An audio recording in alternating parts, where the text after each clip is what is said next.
Isabel Lara Pintos, son artista plástica da Coruña e centro a miña actividade principalmente na pintura.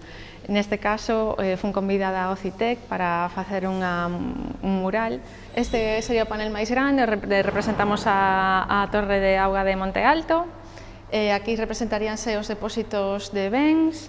Neste da esquerda sería a representación do depósito de auga que está en proxecto en Alvedro, enmarcado nesa paisaxe xa un pouco interpretada, que non é exactamente a ubicación real do depósito.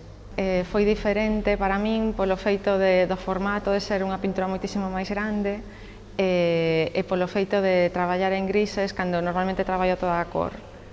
Bueno, creo que o resultado é moi positivo polo feito de facer esa conexión entre a arte, que é o meu mundo, e o mundo da hidráulica e da traída de auga ao fogar, que é o tema que máis me interesa a min investigar na miña pintura.